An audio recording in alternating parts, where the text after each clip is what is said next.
including recently enacted laws to prevent wage theft and gender pay disparities.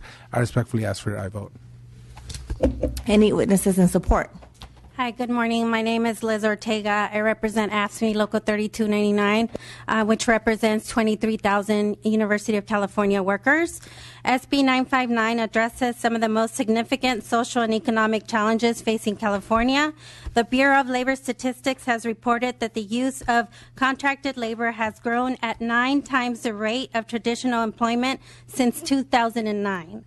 As a result of growing number of immigrants and people of color working in custodial, parking, security, food service, and other commonly contracted out occupations are living in poverty, vulnerable to wage theft and workplace abuse. At UC Berkeley alone, 3 long-term contractors have made news this past year over widespread allegations of illegal labor practices and Federal Department of Labor investigations. SB 959 does not prevent UC from contracting out its work. It simply requires these contractors to provide their UC-assigned employees the same pay as UC workers performing the same jobs. The only provisions of the bill impacting UC's practices is the prohibition against the university awarding contracts to private firms with demonstrated history of illegal labor practices. SB 959 won't take effect until after UC has fully implemented its new minimum wage plan. This substantially reduces the costs, which the governor expressed concern over last year. By guaranteeing contracted workers equal pay for equal work, SB 959 will prevent our first-class public institution from treating thousands of its mostly immigrant and minority workers as second class. I urge your aye vote.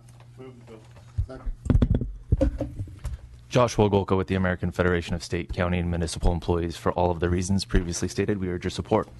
Great. Anyone else in support of the bill? Opposition?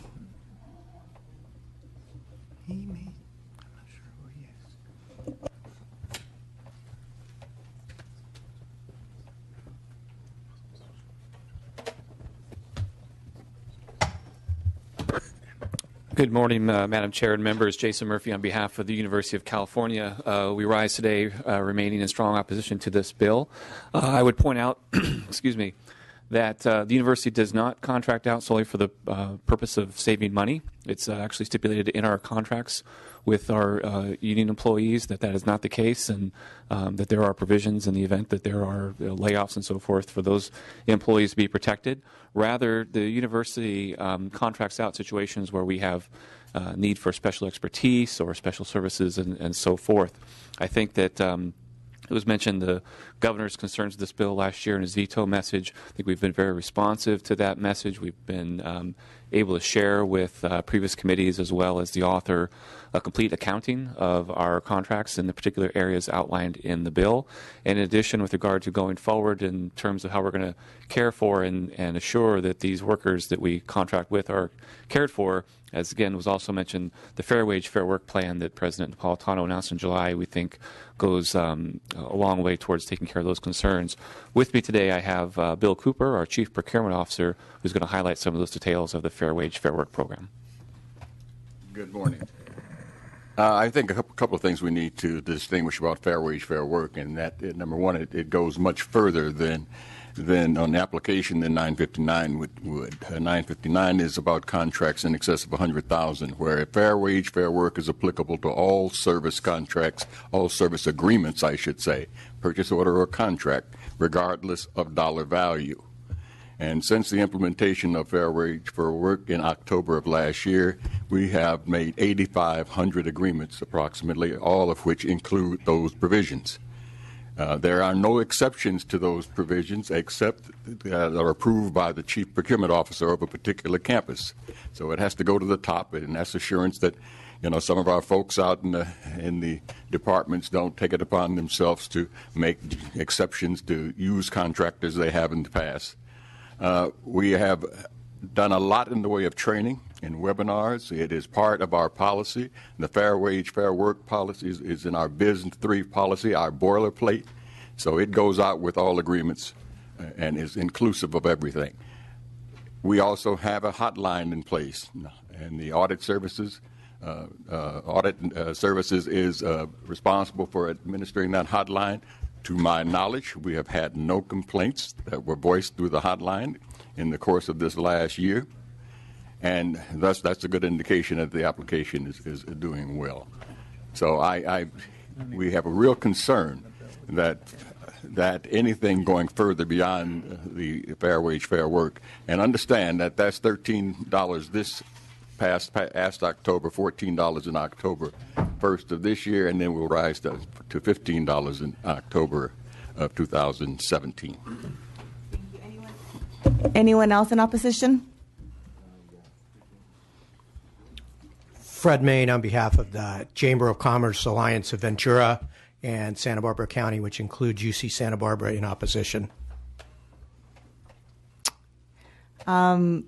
Questions from the committee? Mr. Frazier. Yes, thank you. Senator, I do remember us having this discussion last year on similar issues, and we never did determine what would constitute a temporary worker and put in some type of language that actually gives a time period that they're temporary and then they become an employee. And coming from the private sector as a contractor, I understand the need for contracting out and on special circumstances. But when I see the UC going out and spending $158,000 to counter a state audit and things like that, then we need people like you to come in and make sure that things are done correctly. And this is what the legislature does. We're the funder, and we want to make sure that the money is being used correctly. And so when things are utilized in that kind of fashion, I'm hoping that as this bill moves along that you'll consider looking and determining what constitutes a temporary worker going forward. With that, I want to let you know that I fully support your bill. Again. Any more comments, questions from committee? Senator, maybe in your closing comments you could address some of the statements we heard from the opposition. Supportive of the bill you have here today, appreciative of the work you've been doing in this area, and just do have a question about the amount of information currently in the bill for the spreadsheet, and as this move forward, if you're looking to consolidate some of that. Right. Or not. I saw your committee concerns, and we're definitely taking those into account, and we're open to addressing that issue. I think it makes sense, and so to be able to make it more effective and additionally cut the cost. So Yes, exactly, and hopefully get it signed this year. absolutely. Okay, thank you. If you want to close and answer. Thank you, Madam Chair, members, and I do appreciate the support. We didn't have with us today. I know the UC keeps on saying they don't contract out. Again, just to reiterate, the special expertise portion, they're exempt. They do not apply under this bill. But, we've had multiple testimonies of a parking attendant who was a contracted out worker for 22 years, making barely minimum wage. I mean, these are real life people. You see, the LA Times just did a story last year with worker allegations of working 80-hour work weeks with no overtime at UC Berkeley sporting events. I mean, these are real stories. These are real lives. And again, these are some of our most vulnerable workers. And so with that, I respectfully ask for your aye vote. Thank you. Please call the roll. The motion is due pass and re-refer to Committee on Appropriations. Garcia. Aye. Garcia, aye. Lackey. Nope. Lackey, no. Bro. Burke. Aye. Burke, aye. Frazier. Aye. Frazier, aye. Gaines. No. Gaines, no. Irwin. Aye. Irwin, aye. Medina. Aye. Medina, aye. Rodriguez. Aye. Rodriguez, aye. We'll keep the roll open for absent members. Thank you, Madam Chair, members. Sorry. That bill is out. Ayes 6, noes 2. Thank you.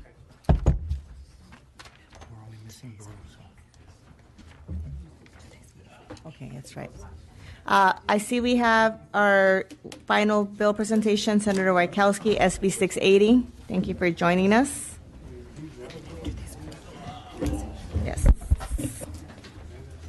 Good morning, Madam Chair. First, I'd like to accept the amendments contained in the committee report and just reiterate this is an important district bill which will allow a very large affordable housing project to go forward in the city of Santa Clara. What it does is it fixes, the staff report points out, DGS needs a bill to modify the terms of the deed that are there so that transfer can go forward. The state doesn't want the property. City wants the property. They got a good project there. With me is the Vice Mayor of Santa Clara, who's here to urge your support, and I urge your support. I'll move the bill. Thank you. We have a motion and a second. Do we have anyone in support of the bill? City of Santa Clara. Okay. Thank you, Madam Chair. Good morning. The community of Santa Clara has been working to have affordable housing on this property for over 10 years. The city of Santa Clara, located at the center of Silicon Valley, is challenged by some of the highest housing costs in the country. These housing costs particularly impact our growing senior population, including veterans. There are long waiting lists at every affordable senior housing community in Santa Clara. We desperately need to provide suitable housing for lower-income seniors, veterans, and families. This project has had to start and stop several times as the economy and state law changed. Santa Clara's Housing Authority had to distribute our funds intended to build this project to the taxing agencies. We have found another approach to fund the affordable housing, but Santa Clara needs the subcommittee's help. We want to thank Senator Wajkowski for bringing forward SB 680 to allow Santa Clara to put together a new funding and development model. There is a long story of community engagement with this historic property. The community has wanted to include open space in this project that pays homage to the Santa Clara's agricultural heritage and meets the needs of our residents today. We want to be able to create an innovative example of what affordable housing can be in California. The people of Santa Clara will greatly appreciate the support of this subcommittee for SB 610. Thank you. 680. Oh, 680, sorry. Good morning. My name is Steve White. I'm a senior and Vietnam veteran. I'm very much in support of this bill and the project. Thank you. Good morning, Madam Chair, members. My name is Chris Neal. I'm Executive Vice President of the core company, the developer. We've developed over 2,500 affordable rental homes in Santa Clara County and Santa Clara, homes for veterans, artists, teachers, educators, families. There's a crisis of housing in Santa Clara and Santa Clara County, and this will go a long way to addressing that for a handful of residents of Santa Clara. We ask for your support. Thank you. Anyone else in support? Do we have any opposition? Comments, questions from the committee? We do have a motion and a second. Senator, would you like to close? I would urge an aye vote. Please call the roll. The motion is do pass as amended and refer to Committee on Appropriations. Garcia. Aye. Garcia, aye. Lackey. Aye. Lackey, aye. Bro. Burke. Aye. Burke, aye. Frazier. Frazier, aye. Gaines. Irwin. Irwin, aye. Medina. Medina, aye. Rodriguez. Rodriguez, aye. We'll keep the roll open for absent members. Thank you, Madam Chair. Thank you. And I will go ahead and add absent members. Now I'm going to call, start in order. Let's start with the first one. Yes. Yeah, let's just get the absent members on. Ms. Gaines is outside. Okay. So then do I need anyone there? No. This one? So this one? SB 1120. Call the absent members. Burke. Burke, aye. Medina. Medina, aye.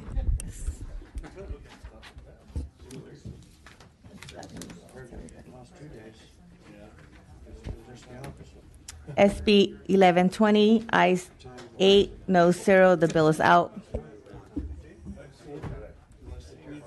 SB 1012, call the absent members. Burke. Burke, aye. Gaines. Gaines, aye. Medina. Medina, aye. Ayes 8, no 0. The bill is out.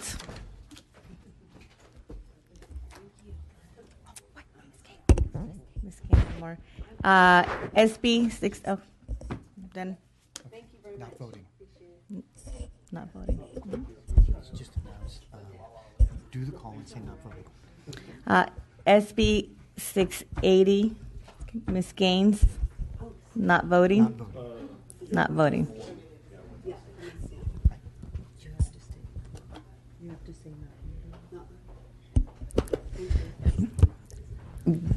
Gaines? Gaines not voting.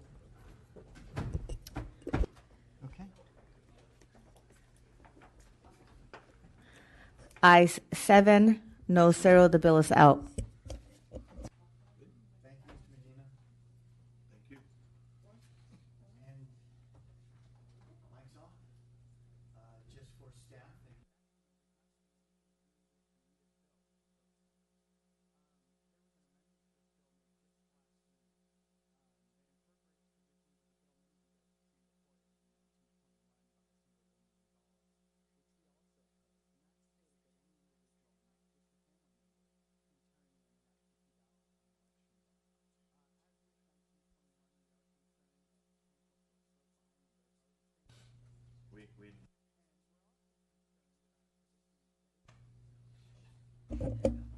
This meeting is adjourned.